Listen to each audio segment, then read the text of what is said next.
Assalamualaikum warahmatullahi wabarakatuh. Perkenalkan, saya Sifa Salsabila dengan NIM 22231087 dari Prodi Pendidikan IPA akan mempresentasikan hasil dari bisnis plan tentang es lumut bunga telang. Adapun latar belakangnya, es lumut adalah minuman segar yang bahan utamanya terbuat dari jelly dan susu. Kenapa disebut es lumut? Karena pada awalnya minuman ini berwarna hijau yang mirip menyerupai lumut. Namun seiring viralnya minuman ini sehingga memiliki varian rasa dan warna yang banyak juga. Bunga telang adalah salah satu bagian tumbuhan yang bunganya berwarna biru atau biru keunguan yang memiliki banyak manfaat bagi tubuh.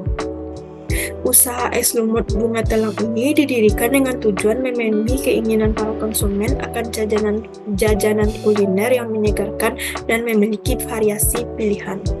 Es lumut sangat cocok dinikmati saat cuaca panas. Adapun tujuan usahanya, yang pertama meningkatkan kemampuan dalam berwirausaha. Yang kedua, menumbuhkan sifat mandiri, memiliki keterampilan kepemimpinan, dan juga cepat tanggap menghadapi perubahan teknologi. Yang ketiga, menambah pengalaman berwirausaha bagi para pemula, khususnya pelajar atau mahasiswa. Dan yang keempat, menarik minat agar pelajar atau mahasiswa lainnya ikut mengenalkan diri dengan berwirausaha. Adapun manfaat dari es lumut bunga telang, di sini saya mengambil dari manfaat bunga telang tersebut. Yang pertama, baik untuk kesehatan otak. Bunga telang mengandung antioksidan seperti flavonoid dan antosianin yang baik untuk memperbaiki sel-sel tubuh termasuk sel saraf. Hanya itu, bunga telang juga diketahui dapat meningkatkan produksi asetilkolin, yaitu zat kimia di otak yang berperan dalam proses mengingat, mempelajari informasi, dan menjaga konsentrasi. Yang kedua, membantu memperbaiki mood atau suasana hati. Minuman bunga telang dipercaya memiliki efek penghilang stres yang juga membantu mengurangi gejala kecemasan dan depresi. Hal ini juga dikenal dapat menyegarkan otak, meningkatkan tingkat energi dan stamina, mempengaruhi emosi positif, dan dapat meningkatkan produktivitas di tempat kerja. Yang ketiga, mencegah kerontokan rambut dan merangsang pertumbuhan rambut. Bunga telang mengandung bioflavonoid dan antosianin, senyawa yang dikenal untuk meningkatkan sirkulasi darah di kepala dan dapat menjaga kesehatan kulit kepala, serta mampu mengatasi kerontokan rambut, serta mengurangi munculnya uban. Yang keempat, mengandung antioksidan. Dalam sebuah studi, para peneliti menyimpulkan ekstrak metanol dalam bunga telang sangat berpotensi menjadi sumber antioksidan. Kandungan senyawa flavonoid, antosianin, dan fenolik dalam bunga telang juga bermanfaat untuk mengaktifkan peran antioksidan dalam tubuh. Antioksidan bermanfaat untuk membantu melindungi sel serta mengurangi stres oksidatif yang dapat mengakibatkan penuaan dini serta penyakit kronis lainnya. Yang kelima, mengurangi peradangan. Bunga telang mengandung sekitar 51-52% asam oleat. Biasanya, asam lemak baik ini ditemukan pada minyak zaitun. Beberapa studi menyatakan asam oleat mampu mengurangi peradangan atau antiinflamasi yang dapat mengurangi infeksi serta pembengkakan, seperti nyeri tubuh, migrain, infeksi luka, serta sakit kepala. Yang keenam, mengurangi risiko hipertensi dan penyakit jantung.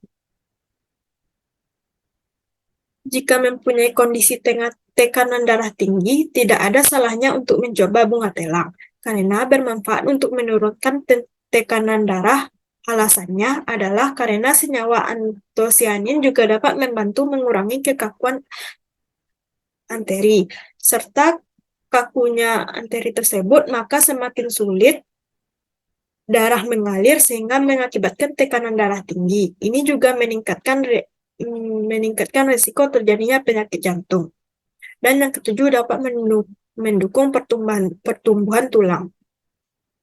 Adapun faktor pendukung dari usaha ini, yang pertama kondisi tempat yang strategis, peralatan dan bahan yang memadai, yang kedua harga yang relatif terjangkau, dan yang ketiga merupakan salah satu minuman kekinian yang banyak diminati oleh semua kalangan.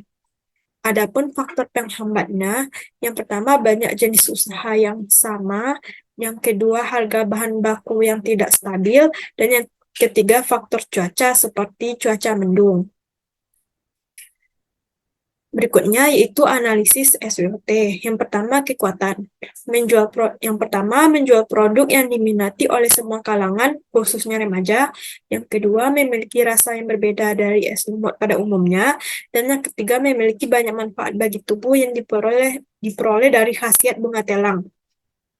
Adapun kelemahannya, yang pertama cara pembuatan yang mudah ditiru wirausaha lain, dan yang kedua proses pembuatan yang mudah sehingga biasanya orang memilih untuk membuatnya sendiri daripada membeli. Adapun adapun peluang atau kesempatan. Yang pertama, ketersediaan alat dan bahan yang mudah ditemukan sehingga saya tidak kesulitan dalam pembuatan minuman ini. Dan yang kedua, mudah dalam pemasaran dan faktor cuaca sekitar tempat pemasaran yang mendukung dan juga ketertarikan konsumen akan minuman yang kekinian. Yang ketiga, bagi pemula tidak membutuhkan modal yang banyak sehingga dimungkinkan mampu memproduksinya terus-menerus. Adapun hambatannya, yang pertama adanya wirausaha lain yang membuat produk seperti saya. Yang kedua, faktor cuaca seperti tadi. Dan yang ketiga, strategi pemasaran yang lebih kompetitif. Adapun peralatan produksi yang dibutuhkan seperti yang tertera pada tabel ini. Dan adapun bahan yang digunakan seperti gula pasir, bubuk jeli, air putih, bunga telang. Di sini saya menggunakan teh bunga telang, susu kental manis, susu evaporasi, lemon, es batu, dan di sini saya menggunakan kemasan plastik klip ukuran 10 kali 17,6 cm. Adapun proses produksinya, dalam proses produksi produk ini, di antaranya yang pertama menyiapkan alat dan bahan yang diperlukan, yang kedua memulai proses pengerjaan dan pembuatan produk. Pembuatan produk saya cantumkan pada link yang tertera pada PT. Yang ketiga membersihkan hasil pekerjaan atau finishing. Adapun aspek keuangannya, rencana produksinya yaitu jenis produk minuman es lumut bunga telang. Jumlah produksinya saya mengusahakan memproduksi 50 pieces per hari dalam kemasan ukuran 10 kali 17,6 cm itu sekitar 110 ml. Adapun biaya tetapnya, yang pertama biaya peralatan ditambah biaya bahan baku tadi sekitar 138.000 ditambah 25.000 biaya peralatan, yaitu sekitar 163.000. Dengan modal 136.000 tersebut, saya menjual harga satu piecesnya minuman itu sekitar 5.000. Berarti dalam sekali produksi itu saya mendapat sekitar 250.000. 250.000. Dengan 250.000 itu saya mendapatkan keuntungan sebesar 87.000 atau sebesar 42%. Baiklah, hanya itu yang dapat saya sampaikan. Saya akhiri dengan Assalamualaikum warahmatullahi wabarakatuh.